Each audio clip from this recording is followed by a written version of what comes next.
Yang paling nikmat dalam hidup ini bukan orang itu banyak duit atau orang tinggi pangkat, tapi paling nikmat dalam hidup ini kalau orang dalam kesehariannya dia mempunyai perangai akhlak yang mulia. Itu paling nikmat hidup. Itu.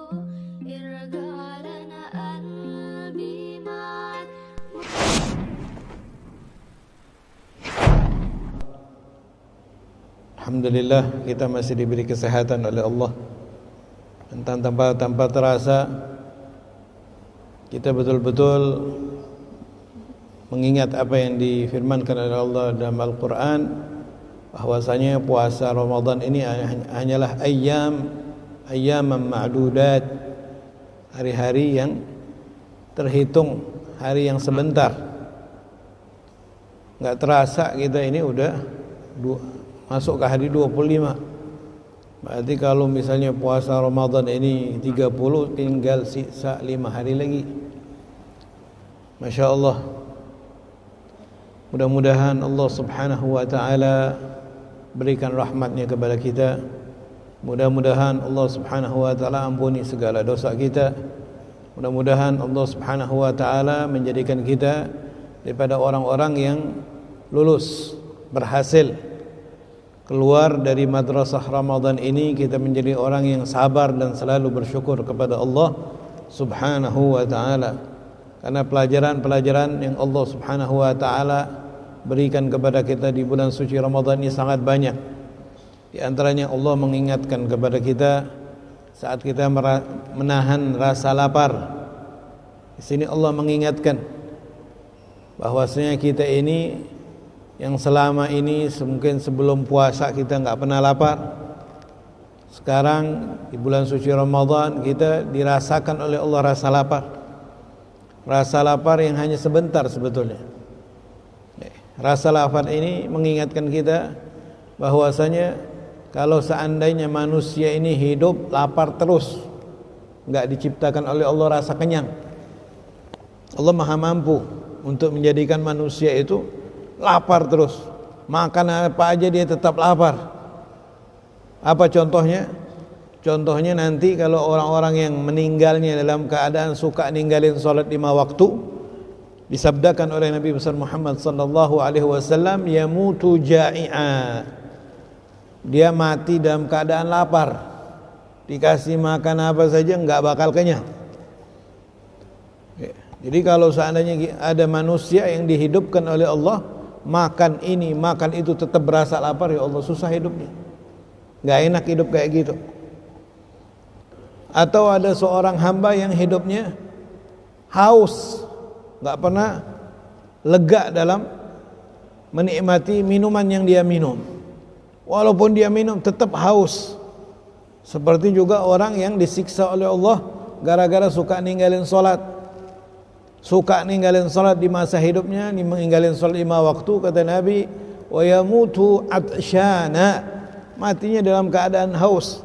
Lau suqiya bima'il bahri ma rawiya, kalau dikasih minum dengan seluruh air yang ada di lautan enggak bakal lega dia, tetap kehausan.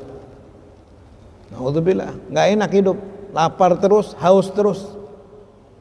Tapi alhamdulillah, ada lapar, ada kenyang. Ada lapar, ada kenyang. Ada haus, ada lega di saat kita minum. Nah, maka di sini diingatkan oleh Allah Subhanahu wa taala, di saat orang yang disiksa oleh Allah Subhanahu wa taala di akhirat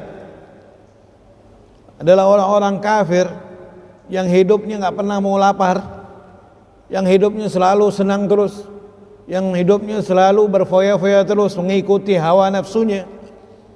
Di situ disiksa oleh Allah Subhanahu wa taala karena mereka enggak mau lapar, enggak mau puasa, enggak mau mujahadah di dalam hidup, enggak mau ada perjuangan dalam hidupnya. Mereka nanti di hari kiamat akan diperlihatkan oleh Allah Subhanahu wa taala ahli surga yang sedang menikmati makanan minuman, yang lega dengan minumannya, yang merasa senang dengan makan dan minumnya. Kalau orang di surga itu enggak ada yang kelaparan, enggak ada yang kekenyangan. Nah, itu hidup paling enak tuh. Hidup surga itu paling enak. Nggak ada yang kelaparan, nggak ada yang kekenyangan. Kalau hidup nih kelaparan nggak enak, kekenyangan juga nggak enak. Di surga nggak ada yang kelaparan, nggak ada yang kekenyangan. Sebanyak apapun yang inti makan dari makanan surga, nggak bakal inti kekenyangan. Nggak ada istilah kalau makan kebanyakan sakit perut, buang air, nggak ada kotoran. Di surga itu nggak ada kotoran. Jadi tambah banyak yang inti makan, kalau di surga tambah sehat inti. Mana makanan yang kita makan itu akan menjadi keringat yang baunya itu lebih bau daripada harumnya, daripada bau misik. Jadi nggak perlu mandi kalau orang surga. Tapi kalau di dunia ini banyak makan, hati-hati, banyak penyakit. Banyak makan selalu kekenyangan dalam hidup, hati-hati. Hati-hati itu. Karena ulama mengatakan al-ma'idatu baitu kulli da'. Perut ini sumber sarang dari segala penyakit. Saat kita makan ini, makan itu, nggak ada ukurannya, itu siap-siap aja kita nampung seluruh penyakit. Allah katakan dalam Al-Quran, kulu washrabu wa la tusrifu. Makan minum tapi nggak usah berlebihan. Inti di dunia inti, kalau di surga fadl inti makan sesenang-senangnya. Nggak bakal ada yang namanya kenyang, nggak ada yang bakal.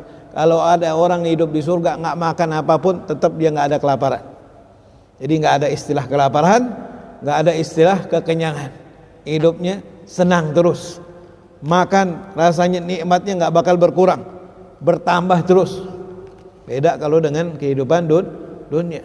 Makanya orang yang di neraka disiksa oleh Allah Subhanahu wa taala dengan rasa lapar yang tidak ada habis-habisnya. Sehingga mereka waktu melihat orang-orang surga hidupnya sangat senang, Allah sebutkan dalam surat Al-A'raf, wa nada ashabun nari ashabal jannati an afidhu alaina minal ma'i aw mimma razaqakumullah qalu innallaha harramahuma 'alal kafirin. Ahli surga, ahli neraka, mereka memanggil penghuni surga supaya mereka itu memberikan minuman yang mereka sedang minum dan memberikan makanan yang sedang mereka makan. Ahli surga hanya bisa menjawab, innallaha harramahuma 'alal kafirin. Allah haramkan makanan surga, minuman surga kepada orang kafir. Orang-orang yang dalam hidupnya nggak pernah mau puasa, dalam hidupnya itu nggak pernah mau mengikuti apa yang diajarkan oleh baginda Nabi besar Muhammad sallallahu alaihi wasallam. Maka yang paling terpenting dalam ibadah kita ini, kita harus koreksi diri. Apakah ibadah yang kita sudah laksanakan menjadikan kita orang yang bertakwa? Karena tujuan ibadah semuanya menjadikan kita ini supaya menjadi orang yang tambah bertakwa. Tujuan sholat supaya kita menjadi orang yang bertakwa. Tujuan dari puasa supaya kita menjadi orang yang bertakwa. Dan orang yang bertakwa itu adalah orang yang berakhlak. Orang yang bertakwa itu adalah orang yang berakhlak, mempunyai perangai yang baik. Ini adalah tujuan daripada diutusnya Nabi besar Muhammad sallallahu alaihi wasallam, yang beliau menyatakan dalam sabdanya, innama bu'ithtu liutammima makarimal akhlak. Sesungguhnya aku ini diutus untuk menyempurnakan akhlak-akhlak yang mulia, budi pekerti yang baik. Maka kalau orang berpuasa, kalau orang melakukan ibadah, tapi dari ibadah yang dia lakukan tidak menambah kemuliaan akhlaknya, itu akan menjadi orang yang percuma. Jangankan kemuliaan akhlak kepada manusia, tidak menambah kemuliaan akhlaknya, budi pekertinya kepada binatang pun, kepada binatang, kepada kucing. Nabi mengatakan, dakhalat imra'atun an-nara fi hirratin habasatha. Ada seorang perempuan, kata Nabi, itu akan dimasukkan oleh Allah ke neraka gara-gara kucing yang dia ikat, gara-gara kucing yang dia kurung. Kucing tadi dikurung sama dia, nggak dikasih makan sampai itu kucing mati kelaparan. Kita ini kalau melihara binatang, kita wajib memberi nafkah. Asbabun nafkah thalathatun. sebab wajib kita memberi nafkah itu 3. Sebab wajib kita memberi nafkah ada 3. Ada bisababil qarabah, sebab hubungan qarabah, hubungan nasab. Anak bisa wajib memberi nafkah kepada orang tua kalau orang tuanya udah nggak mampu untuk kerja. Wajib anak memberi nafkah kepada orang tua. Orang tua wajib memberi nafkah kepada anaknya masih kecil yang belum mampu untuk cari duit. Itu sebab wajib memberi nafkahnya adalah sebab wujubnya gara-gara an-nasab atau gara-gara al-qarabah. Ada sebab wujub nafkah, ada sebabnya an-nikah. Suami wajib memberi nafkah kepada si istri sebab nikah. Kalau sebab nasab nggak ada hubungan keluarga, tapi sebabnya adalah sebabun nikah, sebab nikah. Gara-gara ada hubungan pernikahan antara dua jenis yang beda ini, laki perempuan ini, maka si suami diwajibkan untuk memberikan nafkah kepada si istri. Itu yang kedua. Yang ketiga, wujubun nafkah bisababil milki, sebab milik. Ini seperti apa? Binatang peliharaan yang kita pelihara. Kita pelihara kambing, kita pelihara ayam, kita pelihara kucing. Itu wajib untuk kita berikan nafkahnya. Kalau kita ikat, kalau kita kurung, kalau kita lepas dia bebas bisa makan sendiri, enggak wajib. Tapi di saat kita kurung, kita ikat, dia enggak bisa makan, sampai dia mati kelaparan, naudzubillah min dzalik. Nabi mengingatkan, ini perempuan ada yang masuk neraka, kata Nabi, gara-gara kucing yang dia kurung nggak dikasih makan. Kalau dia lepasin makan sendiri, selamat dia. Tapi gara-gara dia dikurung tuh kucing, nggak dikasih makan sampai mati kelaparan. Itu gara-gara itu dia masuk neraka. Nggak ada kemuliaan kepada binatang. Percuma, walaupun dia ahli ibadah, nggak bakal diterima oleh Allah Subhanahu, karena nggak ada kasih sayang kepada makhluk Allah Subhanahu wa taala. Maka ada seorang melapor kepada Nabi, di zaman Nabi itu ada seorang wanita, innaha sawwamah qawwamah, perempuan yang ahli puasa, ahli bangun malam. Kalau soal bangun malam nggak pernah tinggal. Kalau soal puasa, masya Allah, puasanya bukan hanya puasa wajib, puasa Senin ke semua puasa sunnah dilakukan sama dia, rajin puasanya, jago puasanya. Tapi sahabat heran, ini perempuan ahli ibadah, illa annaha tu'dhi jiranaha bilisaniha. Sayang, dia bagus ibadahnya, tapi suka mengganggu tetangganya dengan lidahnya. Lidahnya ini terlalu enteng. Enteng untuk mencaci orang, enteng untuk menghibah orang atau memfitnah orang, enteng untuk mengadu domba kepada orang. Jadi sahabat bingung, diceritakan oleh sahabat tentang perempuan ini di hadapan Nabi Muhammad sallallahu alaihi wasallam. Innaha sawwamah qawwamah illa annaha tu'dhi jiranaha bilisaniha. Tetangganya enggak ada yang selamat dari dia. Lidahnya terlalu enteng. Kalau udah nyaci orang paling nomor 1. Apa kata Nabi tentang perempuan ini? Apakah dia paling depan masuk surga? Enggak. Nabi mengatakan, la khaira fiha hiya min ahlin nar. La khaira fiha hiya min ahlin nar. Enggak ada baiknya kata Nabi. Itu perempuan enggak ada baiknya. Hiya min ahlin nar. Dia akan menjadi penghuni neraka kata Nabi Muhammad sallallahu alaihi wasallam. Ibadahnya enggak membuat dia menjadi orang yang bertakwa, orang yang berakhlak dengan akhlak yang mulia. Tapi kalau orang beribadah, tanda ibadah itu diterima oleh Allah, kemuliaan akhlaknya akan terpancar dalam kehidupan sehari-harinya. Bahkan orang yang selalu berbuat maksiat pun, ini menunjukkan betapa mulianya orang kalau mempunyai akhlak yang mulia. Orang yang suka maksiat, enggak ibadah, tapi ada kelebihan akhlak. Dia mempunyai kelebihan akhlak, mempunyai budi pekerti yang baik. Nabi menyebutkan tentang wanita di zaman Bani Israel. Wanita tersebut kata Nabi, wanita yang enggak baik, suka berbuat zina. Tapi subhanallah, di akhir hayatnya ini wanita, tampak dari dia akhlak yang bagus, akhlak yang mulia, budi pekerti yang baik. Maka budi pekerti yang baik ini akan menghapus kesalahan seorang hamba. Dengan budi pekerti yang baik ini dosanya diampuni oleh Allah. Budi pekerti baik ini kepada siapa? Apa kepada ibunya? Apa kepada ayahnya?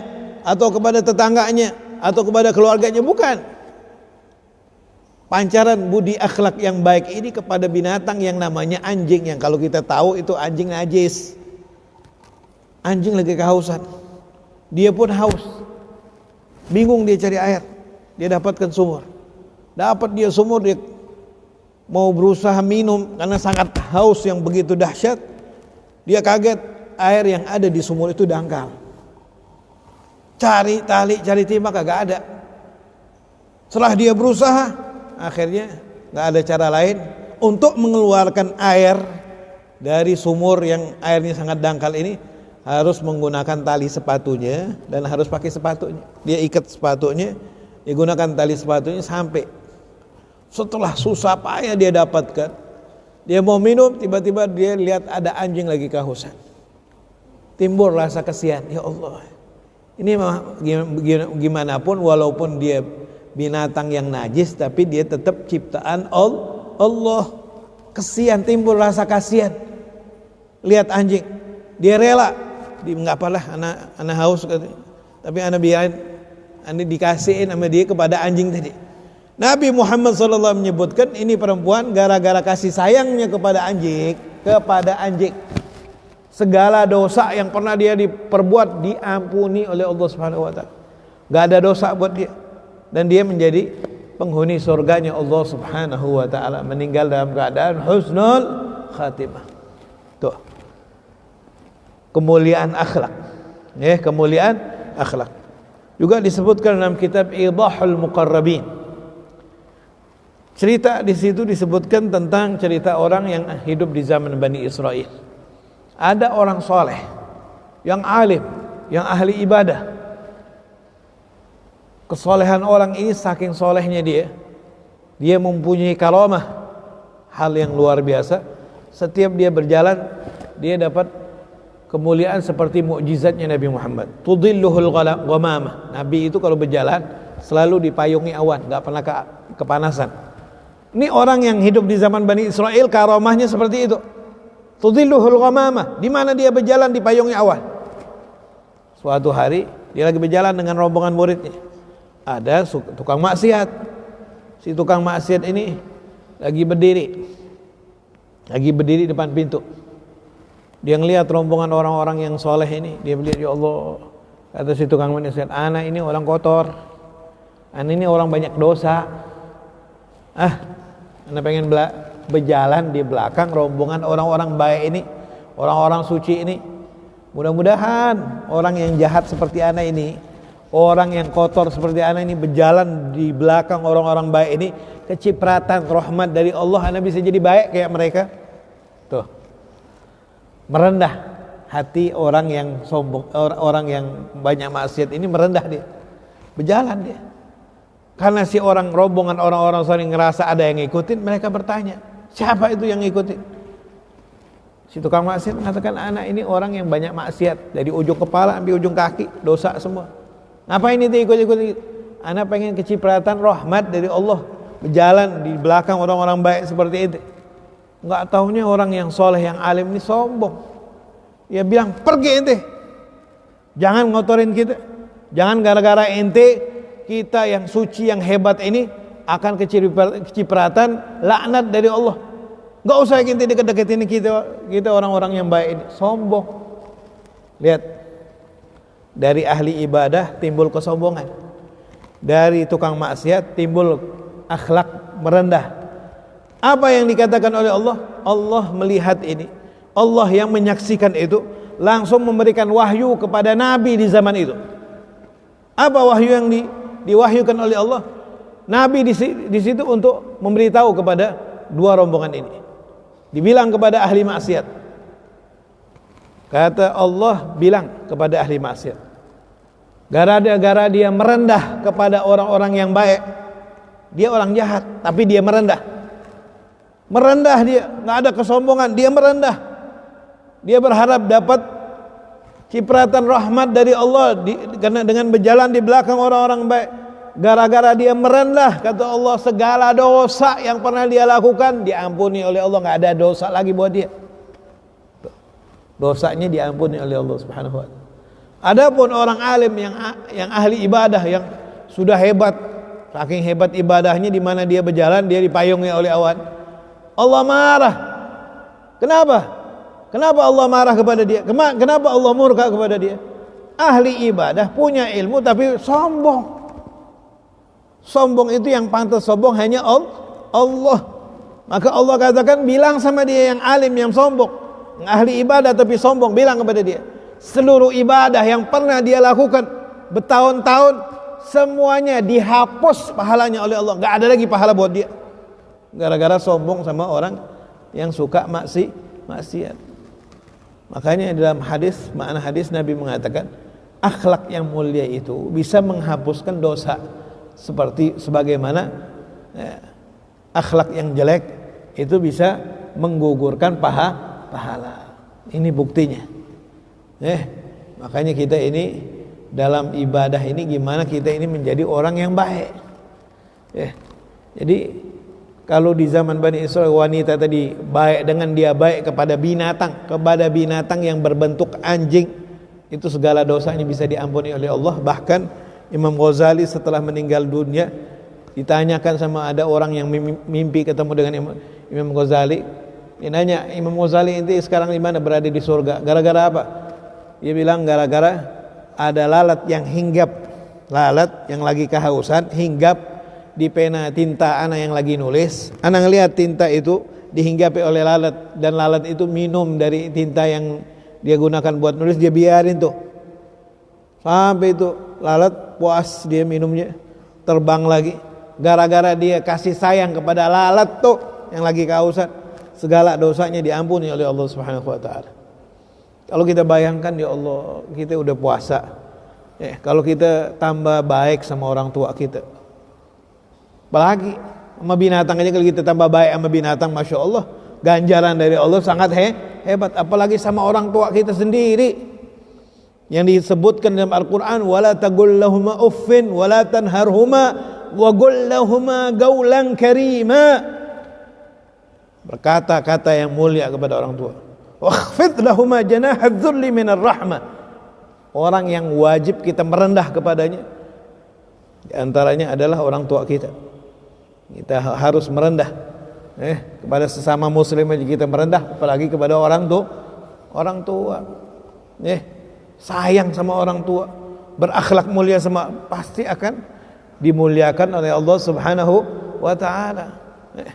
Itu contoh buat kita kepada binatang. Kalau kita mempunyai perangai yang baik kepada binatang, bisa dibalas oleh Allah dengan kebaikan yang begitu hebat, apalagi kepada orang tua kita, apalagi kepada guru kita, apalagi sesama muslim. Itu semuanya akan mendapatkan balasan yang sangat hebat dari Allah Subhanahu wa ta'ala. Jadi insyaallah mudah-mudahan kita berdoa kepada Allah. Kita berdoa kepada Allah, mudah-mudahan puasa yang sudah kita laksanakan ini mudah-mudahan diterima oleh Allah Subhanahu wa taala, dan tanda-tanda puasa itu diterima ada pada keluarga kita, ada pada anak istri kita, insyaallah dalam keluarga kita, dalam hubungan sama anak istri kita, semuanya tambah hari tambah baik. Karena kenikmatan hidup ini yang paling nikmat dalam hidup ini bukan orang itu banyak duit atau orang tinggi pangkat, tapi paling nikmat dalam hidup ini kalau orang dalam kesehariannya dia mempunyai perangai akhlak yang mulia. Itu paling nikmat hidupnya. Itu paling surga dunia dah, itu dah surga dunia. Surga dunia yang Allah Subhanahu wa taala berikan kepada hambanya di dunia. Banyak orang, banyak harta, tinggi pangkat, tapi akhlak enggak mulia, hidupnya nggak ada senangnya. Rumahnya udah bagus, mewah, tapi yang menghuni itu rumah, sampai yang masuk ke rumah ini rumah kayak neraka, nggak ada nikmatnya. Kenapa? Karena yang tinggal di rumah itu bukan orang-orang yang berakhlak. Nggak ada enaknya jadinya. Tapi kalau ada orang tinggal rumah yang kayak gubuk, dia akan mengatakan apa? Baiti jannati, rumahku surga buatku. Kenapa? Karena penghuninya penghuninya yang mempunyai akhlak yang mulia, istri yang sabar, istri yang selalu bersyukur. Di saat dia diberi nikmat oleh Allah bisa bersyukur, di saat dia diberi cobaan oleh Allah dia bisa sabar, bahkan dia bisa merubah penyakit itu bisa disyukuri sama dia. Cobaan dari Allah itu saking dia menjadi orang yang bersyukur, disyukuri oleh dia. Gak ada duit, alhamdulillah. Kita masih ada rezeki yang lain. Jadi gak ada duit bukan ngomel. Alhamdulillah masih, walaupun gak ada duit tapi bisa masih makan. Ada orang gak ada duit gak bisa makan, tapi kita alhamdulillah masih makan. Gak ada duit, gak ada makanan, alhamdulillah. Walaupun gak ada duit, gak ada makan, kita masih bisa napas. Ada orang gak ada duit, gak ada napas, gak ada makan, tapi dia gak bisa napas. Tambah susah hidup. Jadi nikmat. Jadi kalau orang sudah diberikan oleh Allah akhlak yang mulia, hidupnya selalu nikmat, hidupnya selalu senang. Mudah-mudahan kita semua diberi oleh Allah Subhanahu wa taala taufik hidayah untuk supaya kita menjadi orang yang berakhlak, orang yang mempunyai perangai yang mulia. InsyaAllah kita mendapatkan kemuliaan dari Allah dunia akhirat kita. Amin amin ya rabbal alamin. Mudah-mudahan ada manfaat, kurang lebih al-fakir mohon maaf. Al-afu minkum. Assalamualaikum warahmatullahi taala wabarakatuh. Bismillahirrahmanirrahim. Alhamdulillahi rabbil alamin. Allahumma salli wa sallim ala sayyidina Muhammad wa ala ali Muhammad. اللهم إنا نسألك علما نافعا وعملا متقبلا رزقا واسعا حلالا طيبا ونعوذ بك من علم لا ينفع من قلب لا يخشى ومن أدعية لا يستجاب لها ربنا تقبل منا إنك أنت السميع العليم وتب علينا إنك أنت التواب الرحيم صلى الله على سيدنا محمد وآله وصحبه وسلم والحمد لله رب العالمين.